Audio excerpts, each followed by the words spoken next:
नमस्कार भारत, आप देख रहे हैं जमीनी खबर जीवन का सफर एपिसोड नंबर 2। जी हाँ, मैं धीरेन्द्र दुबे आज ऐसे वीर की कहानी लाया हूँ जिसका नाम सुनते ही दुश्मन कांपने लगता था। जी हाँ, मैं बात कर रहा हूँ कैप्टन विक्रम बद्रा की। परमवीर चक्र से सम्मानित भारत के सैनिक थे ये। इन्हें यह सम्मान सन 1999 में मरणोपरांत मिला था। कैप्टन विक्रम बद्रा का जन्म 9 सितंबर 1974 को हिमाचल प्रदेश के पालमपुर जिले के घुंगरू गांव में हुआ था।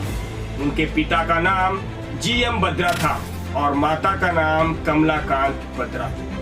विज्ञान विषय में स्नातक करने के बाद विक्रम का चयन सीडीएस के जरिए सेना में हो गया।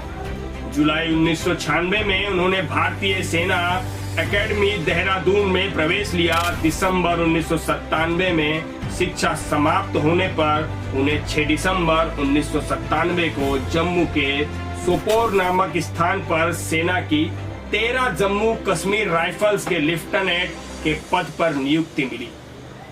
उन्होंने 1999 में कमांडो ट्रेनिंग के साथ कई प्रशिक्षण भी किए। 1 जून 1999 को उनकी टुकड़ी को कारगिल युद्ध में भेजा गया। हम्प व रॉकी नाम स्थानकों को जीतने के बाद उसी समय विक्रम को कैप्टन बना दिया गया।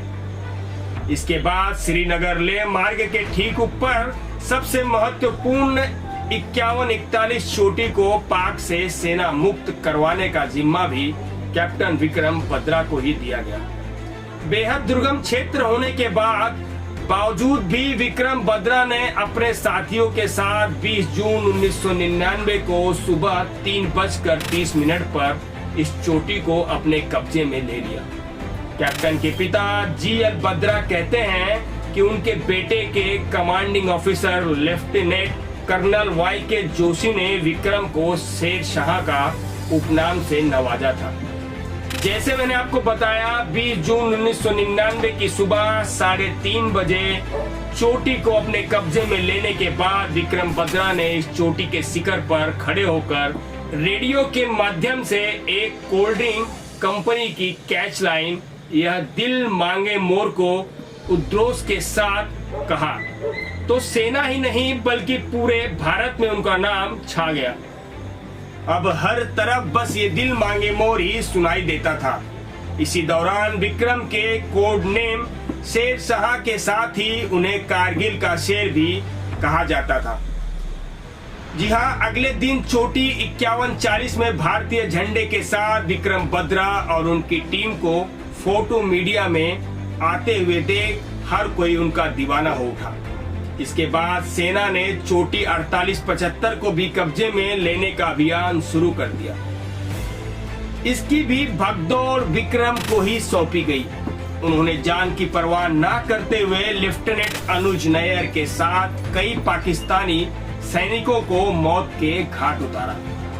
इसी के बाद एक और कारगिल युद्ध हुआ।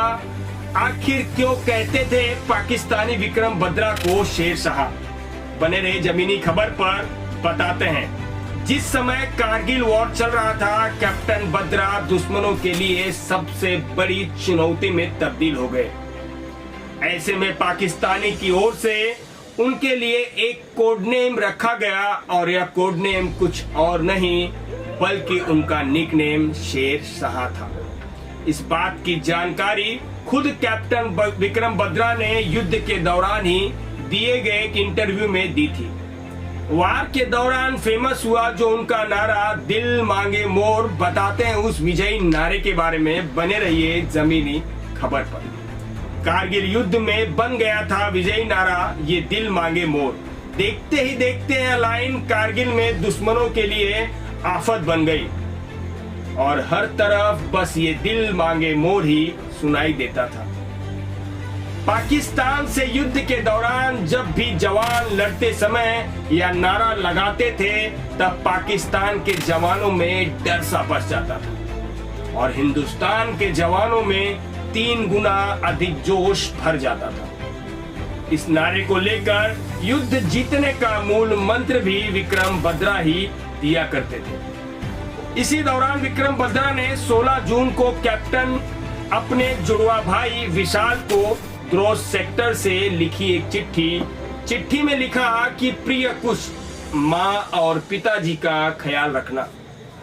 यहाँ कुछ भी हो सकता है। युद्ध चलता रहा और समय आ गया देश के लिए बलिदान देने का। जी हाँ दोस्तों, बलिदान देने का। शहीदी होते होते उन्होंने अपने कनिष्ठ अधिकारी नवीन की जान बचाते हुए अपनी जान दे दी और देश और दोस्त दोनों का फर्ज बाखूबी निभाया। मिशन लगभग पूरा हो चुका था जब कैप्टन अपने कनिष्ठ अधिकारी लेफ्टिनेंट नवीन को बचाने के लिए लपके। लड़ाई के दौरान एक विस्फोट में लेफ्टिनेंट नवीन के दोनों पैर पूरी तरह जख्मी हो गए।